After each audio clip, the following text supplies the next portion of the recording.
बोलिए भारत माता की। अरे ऐसे नहीं भाई, ये हिडौली की जनता है। जरा दोनों हाथ ऊपर खड़े करिए, दोनों हाथ खड़े करिए पीछे तक। और ये पंजा मत दिखाइए, पंजे ने तो इस देश को गंजा किया है। हनुमान जी की मुष्टिका बांधिए, हनुमान जी की मुष्टिका, और जोर से बोलिए भारत माता की, भारत माता की, भारत माता की, रामचंद्र भगवान की, पवन सुत हनुमान की, भगवान चार भुजा नाथ की, बीजासन माता की, और महात्मा ज्योतिराव फुले अमर रहे। महात्मा ज्योतिराव फुले, महात्मा ज्योतिराव फुले, माता सावित्री फुले। आज के इस महात्मा ज्योतिराव फुले की 200वीं जयंती के अवसर पर राम सागर झील पर किए जा रहे विकास कार्यों के अवलोकन के इस कार्यक्रम में मंच पर विराजमान कैबिनेट में मेरे साथी जन स्वास्थ्य एवं अभियांत्रिक मंत्री भाई कन्हैयालाल जी और ऊर्जा मंत्री भाई हीरालाल जी, और आपके सांसद, लोकप्रिय सांसद भाई दामोदर लाल जी, और आपके अपने ही आप देख रहे हैं, उनका भी उद्बोधन हुआ। और लगातार आपके विकास की चिंता करने वाले ऐसे माननीय प्रभुलाल जी,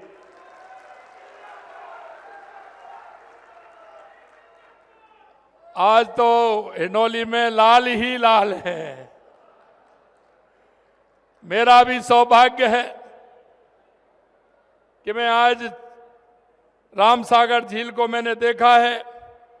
हमारे बीच में विधायक जहाजपुर श्री गोपीचंद जी, भाजपा के जिला अध्यक्ष रामेश्वर मीणा जी, पूर्व विधायक बूंदी अशोक डोगरा जी, पूर्व विधायक केशवराय पाटन श्रीमती चंद्रकांता मेघवाल जी, पूर्व विधायक और भाजपा के जिला अध्यक्ष द्रव्य ओम प्रकाश शर्मा जी, पूर्व प्रधान नैनवा पदम नागर जी, पूर्व प्रधान हिडौली श्रीमती कृष्णा माहेश्वरी जी, पूर्व प्रधान देवली सत्यनारायण जी, पूर्व जिलाध्यक्ष बूंदी कुंज बिहारी बिलिया साहब, पूर्व जिलाध्यक्ष बूंदी भंवरलाल जी शर्मा साहब, पूर्व जिलाध्यक्ष कालूलाल जांगीर जी, पूर्व जिलाध्यक्ष शीतललाल राणा जी, पूर्व जिलाध्यक्ष शौकीन राठौर जी, पूर्व जिलाध्यक्ष सुरेश अग्रवाल जी, महामंत्री योगेश सरंगी जी, और इस कार्यक्रम में आए हिडौली विधानसभा के मेरे पूजा योग बुजुर्गों, नौजवान दोस्तों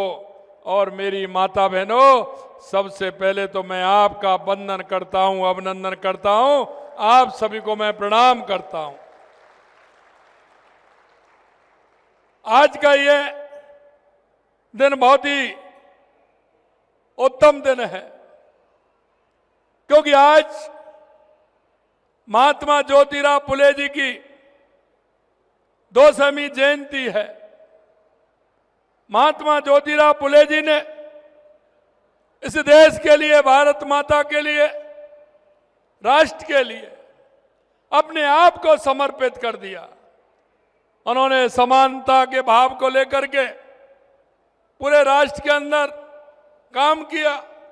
उन्होंने शिक्षा को लेकर के काम किया, और उन्होंने शिक्षा के क्षेत्र में जो काम किया है, यह देश कभी नहीं भूल सकता महात्मा ज्योतिराव फुले जी को। मेरे भाई और बहनों, उन्होंने जब शिक्षा की अलग जगाई थी, तो माता सावित्री फुले को सबसे पहले उन्होंने शिक्षा दी थी, और उनसे कहा था कि आप अगर माता बहनों को शिक्षा देंगी तो हमारा ये राष्ट्र आगे बढ़ेगा। मैं आज नमन करता हूं माता सावित्रीबाई फुले को कि उन्होंने माता बहनों के उन में जाकर के, मोहल्लों में जाकर के, ढाणियों में जाकर के और माता बहनों के अंदर शिक्षा की अलग जगाने का काम किया। मैं उनको भी नमन करता हूं। मेरे भाइयों, मैं आपसे ये भी कहना चाहता हूं कि आप सभी इस पावन आयोजन में आए हैं। मैं निश्चित रूप से आपका अभिनंदन करता हूं। राम सागर झील मैंने पहली बार देखने का मौका मिला है। ये हमारी धरोहर है, ये हमारी धरोहर है, हमारा पर्यटन स्थल है। इसका विकास करना सरकार का काम है। आप चिंता मत करिए, इसका विकास करेंगे, यहां पर्यटन का क्षेत्र इसको बनाएंगे। मैं ये भी आपसे कहना चाहता हूं कि जब मैंने देखा और मुझे ज्ञात हुआ कि यहां भगवान श्री राम जी की 21 फीट की भव्य प्रतिमा का निर्माण किया जा रहा है। अरे मित्रों, जब यहां राम आ जाएंगे तो अपने आप काम हो जाएंगे, आपको चिंता करने की जरूरत नहीं है। हम सौभाग्यशाली हैं क्योंकि देश के यशस्वी प्रधानमंत्री नरेंद्र मोदी जी के नेतृत्व में हमारे सांस्कृतिक उत्थान के जो केंद्र थे उनको बढ़ाने का काम हमारे देश के यशस्वी प्रधानमंत्री नरेंद्र मोदी जी ने किया है। चाहे अयोध्या के अंदर हमारा राम लला का मंदिर हो, चाहे काशी विश्वनाथ लोक निर्माण का कार्य जो किया है वो हो, और यही नहीं, हमारे जितने भी सांस्कृतिक कार्यक्रम हैं, स्थान है, उनको उत्थान करने का काम माननीय प्रधानमंत्री जी कर रहे हैं। मेरे भाई और बहनों, मैं आपसे एक ही बात कहना चाहता हूं, क्योंकि हमारे रग रग में भगवान राम है। सुबह उठते भी राम है और सोते भी राम है, हर पल राम है।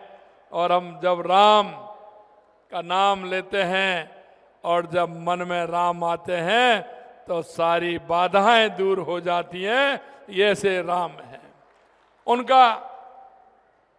उनकी प्रतिमा का निर्माण यहाँ हो रहा है और उस निर्माण के साथ हमारे राम सागर का भी निर्माण होगा।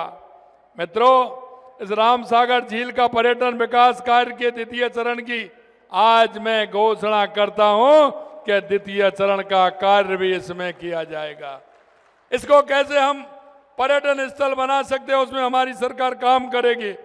और मैं महात्मा ज्योति फुले जी की जयंती के अवसर पर उनको कोट कोट नमन करता हूं। और यहाँ महात्मा फुले एवं सावित्रीबाई फुले की जीवनी पर आधारित पैनोरमा पुस्तकालय बनाने की भी घोषणा करता हूं। मेरे भाइयों, हमारे देश के यशस्वी प्रधानमंत्री नरेंद्र मोदी जी के नेतृत्व में जिस तरह से आप देख रहे हैं, देश का विकास हो रहा है, प्रदेश का विकास हो रहा है। 2014 के बाद चाहे गरीब योजना हो, चाहे आतंकवाद और नक्सलवाद का खात्मा हो, या दुनिया में बढ़ता हुआ भारत का गौरव हो, ये आप देख रहे हैं कि प्रधानमंत्री जी के नेतृत्व में हमारे देश का किस तरह से विकास हो रहा है। और आप देख रहे हैं राजस्थान में तो देश के यशस्वी प्रधानमंत्री नरेंद्र मोदी जी ने विकास की गति इतनी बढ़ा दी है, आप देख सकते हैं। अभी कुछ ही दिनों में कितने बड़े कार्यों का घोषणा की है, उनका शिलान्यास किया है। क्योंकि जब हमारी सरकार आई थी तो हमें लगा था कि राजस्थान में किस तरह से विकास किया जा सकता है, उस विकास को हम कैसे आगे बढ़ाएं। तो हमें लगा कि राजस्थान में सबसे पहले पानी की आवश्यकता है। तो हमने राम जल सेतु ERCP योजना, यमुना समझौता हमने किया, उसकी DPR बन गई। इंदिरा गांधी गंगा नहर को पानी कैसे मिले, ज्यादा से ज्यादा पानी आए, उसके निर्माण के लिए 5,000 करोड़ रुपए दिए। देवास स्कीम के लिए 10,000 करोड़ रुपए दिए। और सोम कमलाम के माध्यम से हमारा जवाई में पानी कैसे जाए, इसका भी काम किया। और ब्राह्मणी नदी से हमारे बीसलपुर में पानी कैसे आए, इसके लिए भी काम हो रहा है। पानी के क्षेत्र में सभी राजस्थान के सभी जिलों में काम हो रहा है। आप देख रहे हैं कि हमने कहा बिजली के क्षेत्र में हमारे बिजली के मंत्री बैठे अभी मेरे से चर्चा कर रहे थे। हमने कहा था कि हम 27 में किसान को दिन में बिजली देंगे 2027 में। लेकिन मैं आपको एक बात बताना चाहता हूं, क्योंकि जो काम की घोषणा हो जाती है हमारे प्रधानमंत्री जी कहते हैं कि वो समय पे होना चाहिए, और इसलिए मैं कहता हूं आपसे कि 24 जिलों में हमने दिन में बिजली देना प्रारंभ कर दिया है। किसान को रात में जरूरत नहीं है, दिन में पूरी बिजली मिलेगी, ये भी हम करने जा रहे हैं। मोदी जी के नेतृत्व में गरीब कल्याण की योजनाएं पहुंच रही हैं। आपने देखा वो जिस तरह से युवा, महिला, किसान, मजदूर को केंद्र में रखते हुए काम करते हैं। हमारे प्रधानमंत्री जी कहते हैं कि देश के अंदर 4 जातियां हैं, और वो जातियां हैं युवा, महिला, किसान और मजदूर। अगर इनका उत्थान होगा तो हमारे प्रदेश का उत्थान होगा, हमारे देश का उत्थान होगा। और उसी के चलते हुए आप देखते हो महिलाओं के बारे में किसने सोचा था, किसने विचार किया था। मैं आपको यही कहना चाहता हूं, मेरी माता बहनें बैठी हैं, कि आपने देखा होगा कि जब शौच के लिए जाते थे तो रात्रि का सूर्य ढलने का इंतजार करते थे और सुबह सूर्य निकलने से पहले हमें जाना पड़ता था। लेकिन देश के यशस्वी प्रधानमंत्री जी ने शौचालय बनवा करके माता बहनों को सम्मान देने का काम किया, तो देश के यशस्वी प्रधानमंत्री नरेंद्र मोदी ने किया। आप सभी जानते हैं, गांव के रहने वाले हैं, जब हमारी माता बहनें चूल्हे पर रोटी बनाती थी तो कितनी बड़ी मुश्किल आती थी, और बारिश के समय में तो फूकनी से फूक देते देते वो परेशान हो जाती थी।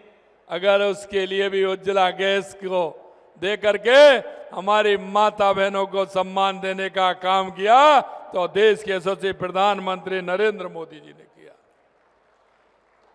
जन धन के खाते खुलवाने का काम किया तो माननीय प्रधानमंत्री जी ने किया। प्रधानमंत्री आवास किसके नाम पर होना चाहिए, ये मैं माता बहनों के नाम पर होना चाहिए, ये काम भी किया तो माननीय प्रधानमंत्री जी ने किया। मैं आपको कितने काम बताऊं। किसानों के लिए लगातार उन्होंने 6,000 रुपए किसान सम्मान निधि माननीय प्रधानमंत्री जी देते हैं, और 3,000 रुपए हमारी सरकार देती है, जिसके लिए हम देते हैं। मैं आपसे कहना चाहता हूं, अब से पहले किसान को कोई सम्मान निधि दी क्या? अरे किसी ने दी क्या मोदी जी से पहले?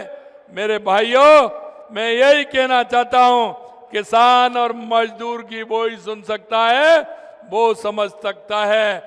कहते हैं ना, जिसकी नहीं फटी विवाही वो क्या जाने पीर पर आई।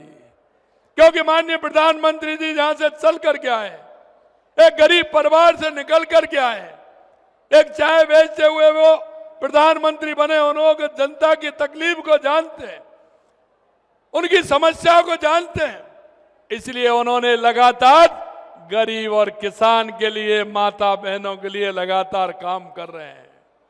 आप देख सकते हैं कि उनको किसान की, मजदूर की कितनी चिंता है, दवाई की कितनी चिंता है, कि अगर मेरे भाई को किसी को बीमार हो जाए तो इलाज के बिना परेशान नहीं हो। इसलिए सभी को मुफ्त इलाज कराने का काम माननीय हमारे प्रधानमंत्री जी कर रहे हैं।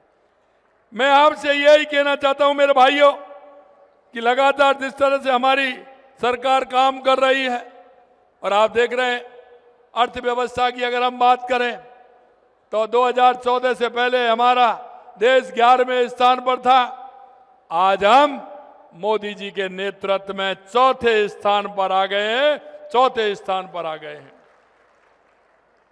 लेकिन कुछ लोग ऐसे हैं, काम तो करते ही नहीं लेकिन भ्रष्टाचार में माहिर हैं। आप देख रहे हैं ना, वो भ्रष्टाचार में माहिर हैं।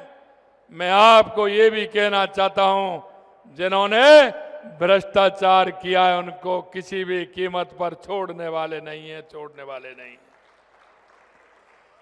क्योंकि हमने देखा था हमारे युवाओं के पेपर लीक हो जाते थे। हमारे उस किसान के, मजदूर के बेटे पेपर देने जाते थे, जैसे तैसे वो पढ़ाने के लिए पैसे कहीं से लाता था, पैसे ला करके अपने बेटे को, बेटी को देता था, कोचिंग कराता था, कमरा दिलवाता था, हॉस्टल में रखता था। लेकिन जब रिजल्ट आता था उससे पहले ही पेपर लीक हो जाते थे, उसके सारे सपने चूर चूर हो जाते थे। मेरे भाई और बहनों, मैं कहना चाहता हूं, जब हमारी सरकार आई थी तो हमने कहा था ऐसे जिन्होंने युवाओं के साथ कुठाराघात किया है उनको हम छोड़ने वाले नहीं हैं। आपसे कहना चाहता हूं, 400 से ज्यादा जेल के सलाखों में हैं, 400 से ज्यादा जेल की सलाखों में हैं, और इस 2.5 साल के अंदर आपने देखा है 350 से ज्यादा पेपर हुए हैं। एक भी पेपर लीक हुआ है क्या? आप बताइए, एक भी पेपर लीक हुआ है क्या? हम यही कहना चाहते हैं, एक भी पेपर लीक नहीं हुआ।